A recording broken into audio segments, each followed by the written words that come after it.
Du coup, nous voilà arrivés au musée du Kyrgyzstan. Et voilà où je vais passer la nuit ce soir en fait. Genre là, juste à trouver un endroit et on verra où l'aventure va me mener demain et j'ai déjà hâte.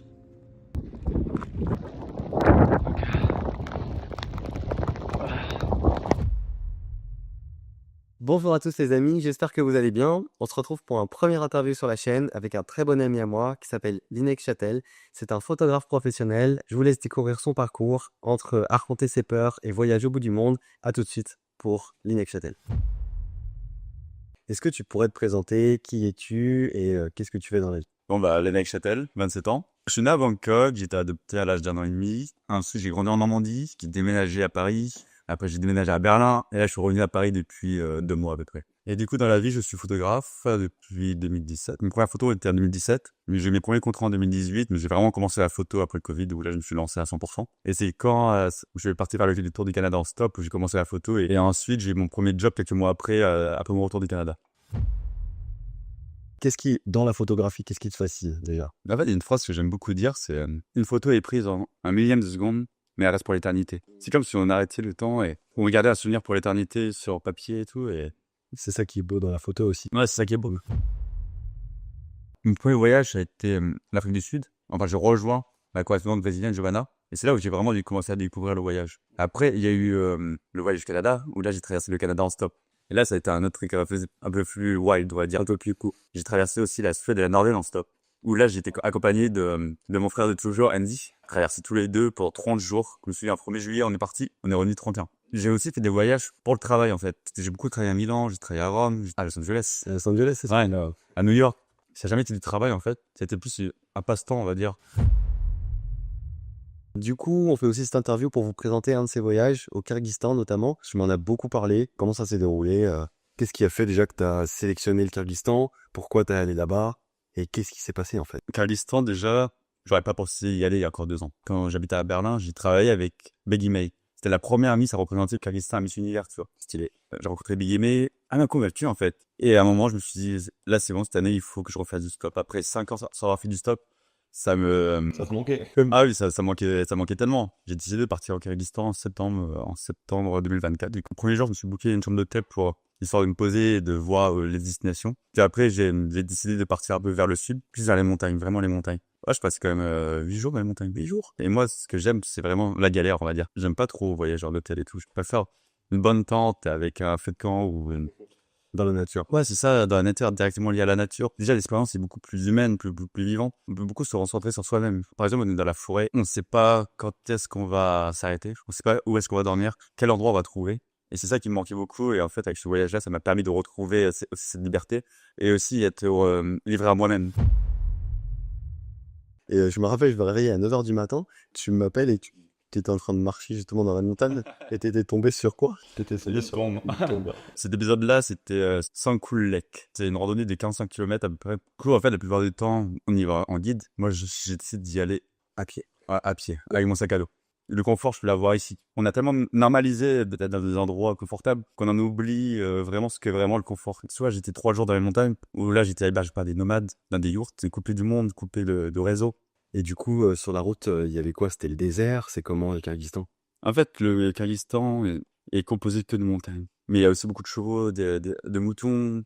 De nature? Ouais, c'est la vraie nature à l'étape pure. Genre, il y a aucun mégot de cigarette, il y a rien du tout. Pas tout le monde pourrait le faire, ça j'avoue. Mais par contre, c'est une expérience à faire au moins une fois. Genre au Canada, je savais vraiment pas où je dormais chaque soir. En Kyrgyzstan, c'était la même. J'avais aucune idée de l'endroit où j'allais atterrir. Ou si j'allais être chez des gens, si j'allais dormir dans la nature.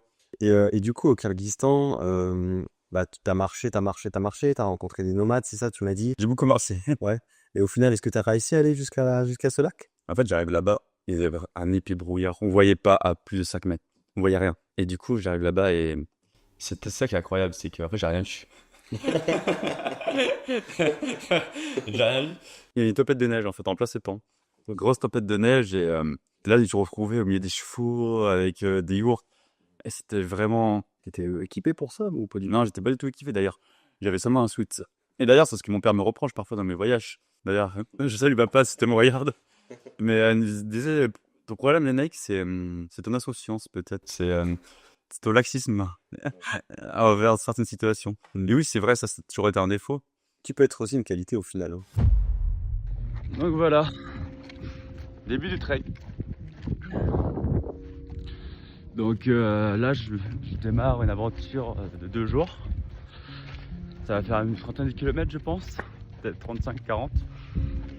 Et ouais, je pars solo du coup. Et première destination, c'est grimper en haut de la montagne qui est par là-bas. Et ensuite, voilà, juste marcher 20 km aujourd'hui. Donc voilà quelques voisines.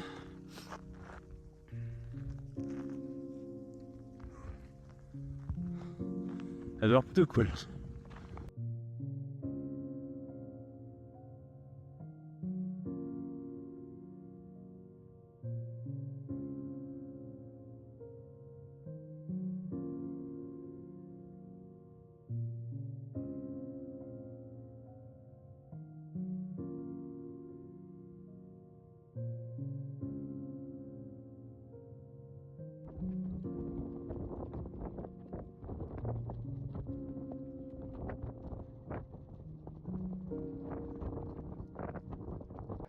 Donc bah voilà, arrivé au campement du soir.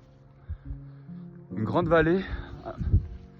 Et ouais, c'est dépaysant pour le coup, et j'adore. Donc là, je vais dormir dans la petite yourte. Et j'ai déjà hâte. Ça a l'air hyper confortable. C'est hyper mignon. Ouais, cannabis. Bon, bah, j'ai trouvé un nouveau pote. Cannabis. On est au milieu de. On est tous les deux paumés. Je suis avec mon âne. On est bien ensemble, hein. Oula, oulou, pardon. Ouais, pardon. Allez. Et là. Donc là, j'arrive en haut du col. 3400. Presque plus de souffle. Mais on le fait.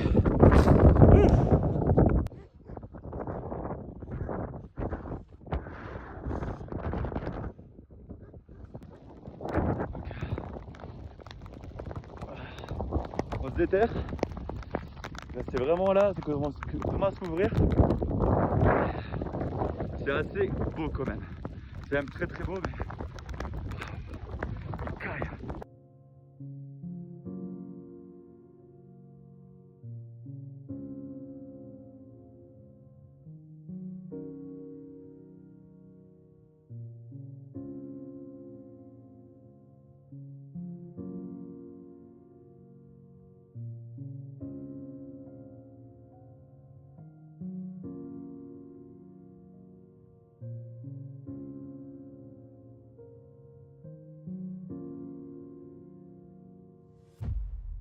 Et est-ce qu'au niveau humain, t'as trouvé que les gens, ils étaient vachement serviables et qui t'aidaient beaucoup? quand on est hébergé par les nomades, en fait, il faut payer 10 € la yourte et 5 € le repas. Et par contre, le service, c'est un 5 étoiles.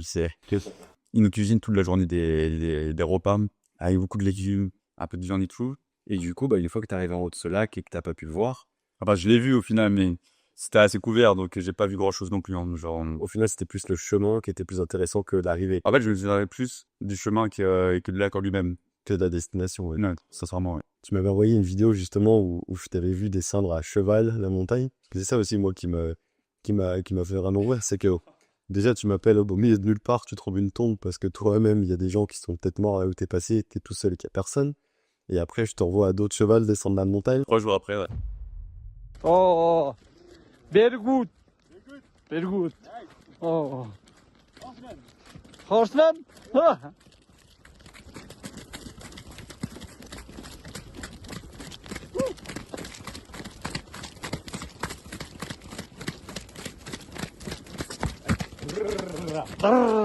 Oh, professionnel.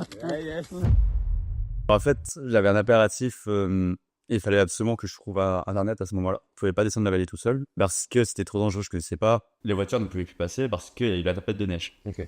La solution, c'était tout simplement de Peut-être que un cheval. ouais, de mon prêter un cheval. Ils m'ont prêté un cheval, j'ai fait 5 heures de cheval avec mon sac à dos. Première fois de ma vie que j'ai fait du cheval. Mais incroyable. J'avais jamais fait ça de ma vie. Du coup, pour toi, ça serait quoi les leçons du coup que tu as tirées de ce voyage au Kyrgyzstan? Bah, en fait, c'était la continuité des leçons que j'ai apprises dans mes voyages précédents. c'est surtout savoir se débrouiller sur soi-même. Ou ça, c'est quelque chose que pour moi, ce qui doit être primordial, puisqu'on ne sait jamais dans quelle aventure on peut arriver demain. Quand même, je trouve que partir tout seul dans ce genre d'aventure, c'est quand même quelque chose de vachement courageux et qu'il n'y a pas tout le monde qui le ferait. Moi, comme vous, j'imagine que ça doit pas être si simple, tu vois, de se lever un matin et se dire j'ai vu Slack là et j'y vais, tu vois. Est-ce que tu aurais un conseil à donner à tous ces gens ou en général aux personnes qui voudraient se lancer et qui ont peur? Je pense que tout le monde, avec un peu de volonté, on peut tous réussir à atteindre nos buts. Pourquoi pas tester au moins une fois? Trop de confort, tout le confort, on va dire, ça pourrait simplifier la chose. Le lit, par exemple, on dort tous les jours dans un lit. J'ai décidé de partir pendant 3 semaines dans les montagnes. Il n'y avait pas de matelas. Donc, je dormais à même le sol, en fait. J'avais la tente et j'avais le sol. Et donc, j'ai dormi parfois sur des cailloux, j'ai dormi sur du sable, j'ai dormi sur des bancs. En Norvège, en Suède, au Canada, au Kyrgyzstan. Oui, par choix. Qui ferait ça? Qui ferait ça? Ouais, j'ai vraiment fait ce choix-là de vivre comme ça et juste un lit. Du coup, pour toi, ça serait quoi le but de la vie?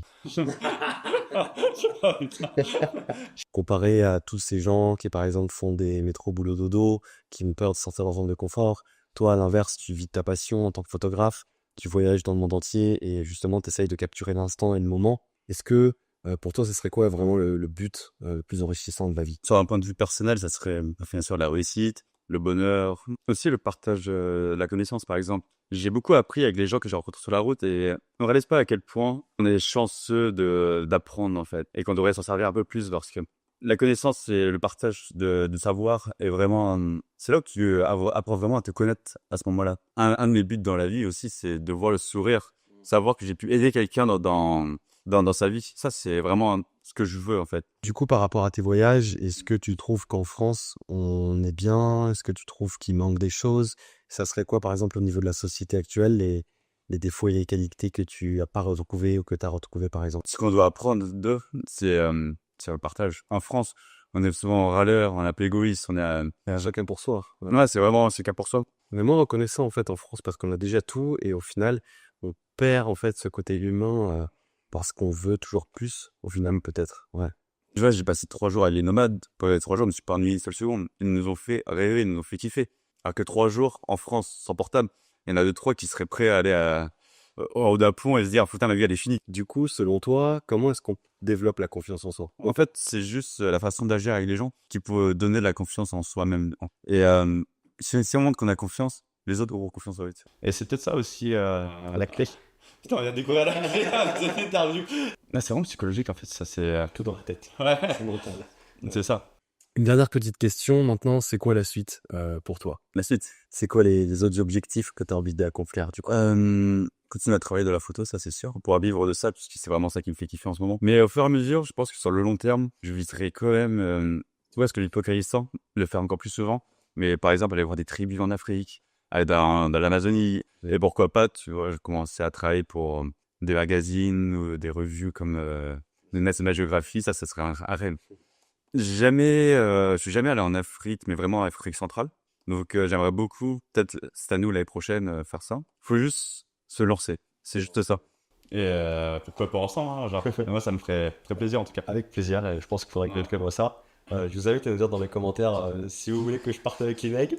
Ouais, ça serait marrant ça. Ça serait marrant. Au final, si tu devais le refaire, est-ce que tu le referais? Je referais sur un pied s'il faut. Bon, bah, dégustation de horse milk. Santé. Dégustation de lait de jument. C'est du lait de quoi? Спасибо, jument. Regarde l'alcool en fait.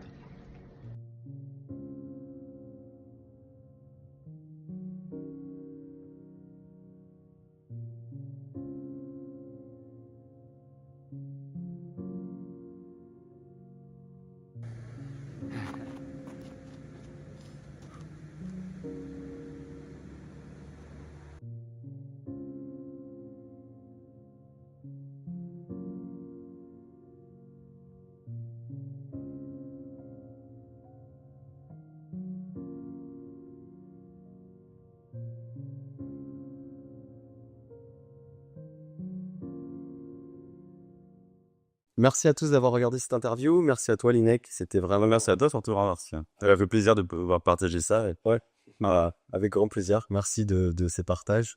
Je vous invite à nous dire en commentaire ce que vous pensez de l'interview, à suivre Linek sur ses différents réseaux sociaux qui s'afficheront à l'écran et aussi en description. et nous faire un petit retour sur cette première interview. Voilà.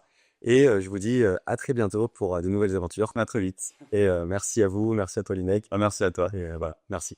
Allez, ciao. Ciao.